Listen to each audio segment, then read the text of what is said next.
Alright, let's see. Let's see if it can go 5-1. Yeah, that last game, me stealing his Experimental Frenzy didn't really do much anyways. I mean, I got to cast Drown and the Drown card, so... But, it's still fine, I guess. I would have stole his creature sooner, probably would have been... No, it would have been the same thing.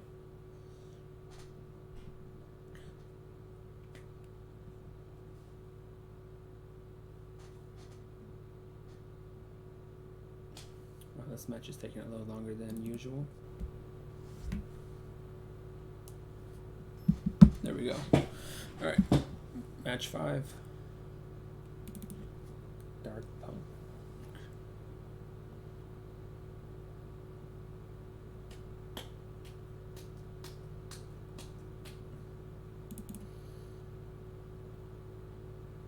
Come on, guy. So, this is the deck list too. Changed it a little bit, but then I already submitted the deck. So it's a little different than this.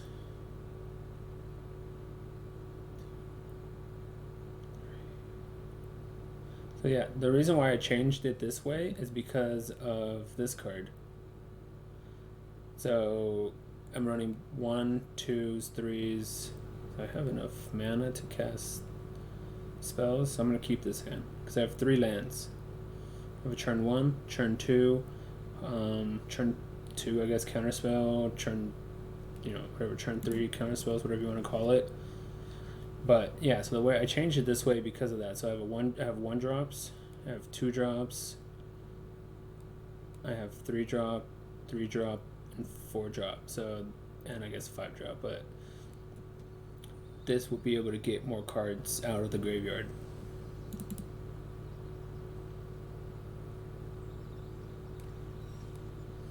Well, that makes me not pay life, so that's good. Otherwise I was gonna either shock this. Yeah, I was probably gonna shock this. Either way, I was gonna take 2 and then most likely 3. So I could. Ooh, he missed his land drop. Why did he fetch then? I guess we'll cast this and see what kind of deck he's playing. Esper.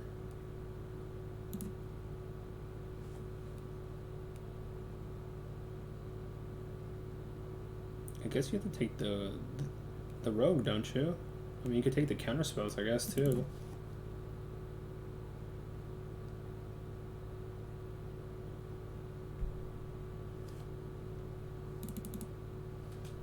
It's either the... okay, I was gonna say, it's either the rogue or the counter spells.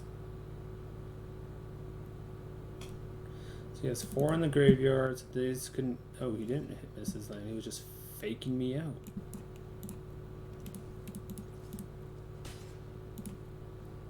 Why go to a second main phase to play Thoughtseize then? That's kind of weird.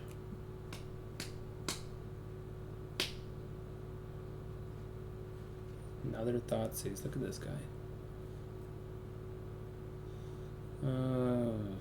Is it worth countering so he doesn't see my Brazen Borrower?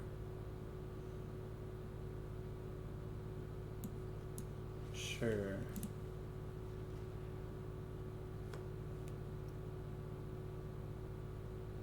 I guess maybe I shouldn't worry because of this card. Sure. So even if he takes Brazen, I can then shock this. So we're gonna shock this, because now I can do both spells. How many cards do you have in the graveyard? So let's hold full control. Attack. Flash this in. Auto pay. Take it out of full control. Mail him some cards. Ooh, double Teferi. I like that. And a Wrath God.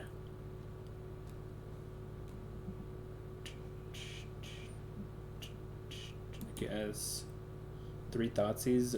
That's pretty good. Pretty good. 3 Thoughtseize. Turn 1, 2, and 3. He goes down to 10. I swing for 6. He goes to 4. So let's see what he has. He has a land, Wrath the God. That's gonna suck. Wow, he has a land, Wrath the God. Of course. The perfect hand.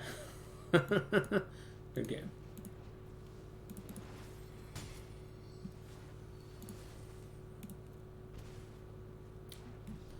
He had the perfect combination, but it wasn't enough. Still wasn't enough. Okay. So he's control. So we don't need these. I think that's kind of it, right? Because it's still a counter spell that hits something. That's counter spell. Bring in the 3 disputes here. I want to bring this in too. So let's see if there's anything else. It's not the greatest. Maybe I trim that down. Let's try this. Okay. Some more counter magic. I cut some of my creatures, 2 creatures, but I also cut the kill spells. So let's see. Let's see if I get a decent hand here, I guess. Rank off the top was good. Perfect draw. But to be fair, my hand got picked apart from 3 Thoughtseize.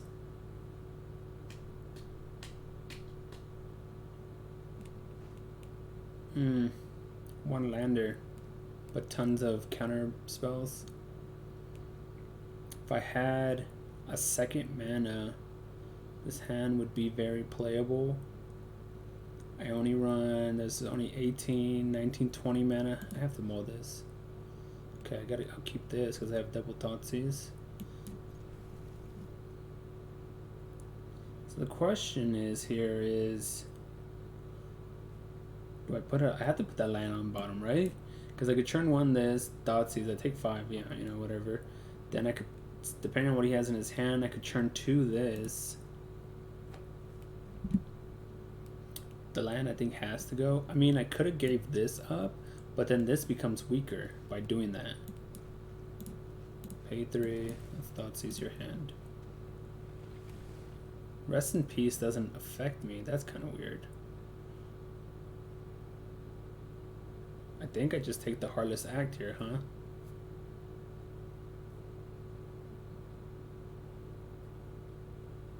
surprised he kept Rest in Peace.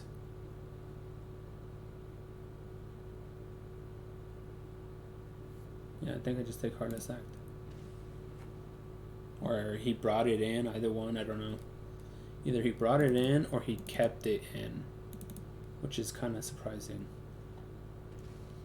And then he drew a land off the top, huh? So then now I can't do this, but I could still Thoughtseize him, I guess, and get rid of probably the Absorb now. Yeah, let's do that.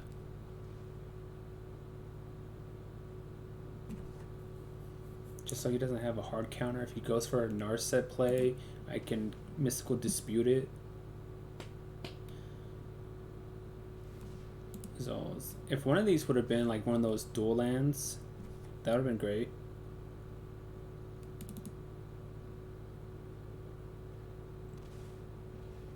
Let's counter that.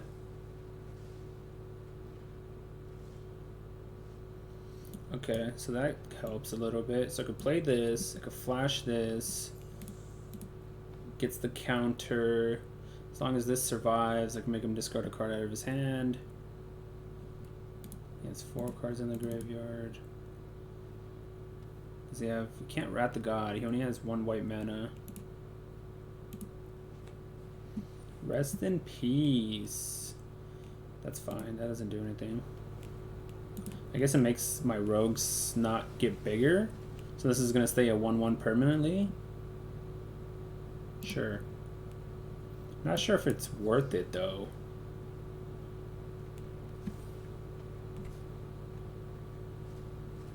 What was that? Pact the Negation, huh? Well, that kind of make him discard a card here.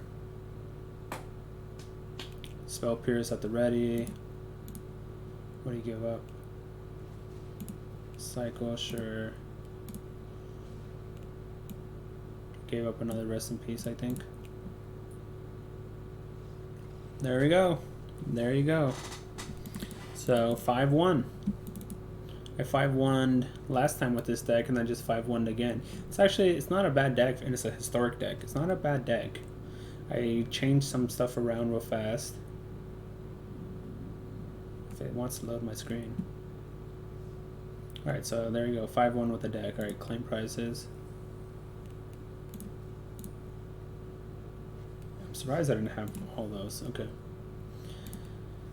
Oops. Oh. Okay, well, I gotta start playing some because 917 is too close. Okay, so here's the deck. Let me switch views. Alright, so I changed a little bit around though. So, cut this. It was 3. I cut it down to 2. 3 was too much. It wasn't doing much. I added these lands in because it gives you both colors, and you need both colors just in case, like that third game where I had 1 blue and 2 black. If I would have had this, I would have been able to choose 2 blue, 1 black, because I only needed 1 black at that time.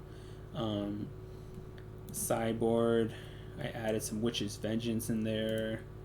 Good against Goblin, good against played against a mono red, and most of their creatures are wizards, so good against that.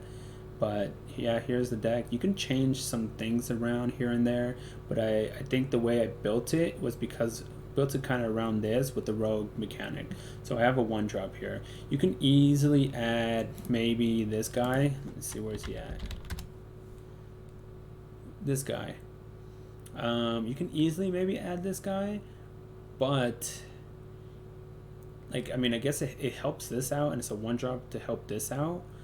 But your opponent has to have 8 cards in their graveyard for his second effect to really go through, and he's a 1/1 for that. I don't really like it. A lot of people are running this guy, but I also don't like him as a 1-drop either. I'd rather just keep it at that as my 1-drop and have the removal and hand destruction. But yeah, so you have 1-drops, you have multiple 2-drops, you have 4 of these, you have 4 of these, you have 4 of these, then you have your 3-drops, and then you have your 4-drop and your 5-drop. So this will then become really good, because if your X equals, let's say you get up to 6 mana or something, your X equals 3. Now you can return a 1, 2, and 3 from your graveyard. So sideboard Spell Pierce is good against control. You bring those in against control. You're bringing those in against control. Even, I guess, against Sultai control. Anytime Sultai mid-range, whatever, you bring those in. Grafdigger's Cages are good against the Jund sacrifices, the red-black sacrifices, the Goblin decks. They can't use Muxus or Snoop because of this. Aetherga is good against those type of green-red decks also. So like against red, I brought 2 of these in. I brought this in, and I brought these 3 in. Cut my 4 Thoughtseize. I cut my 2 Lofties, and I did 3, 4, 5, 6.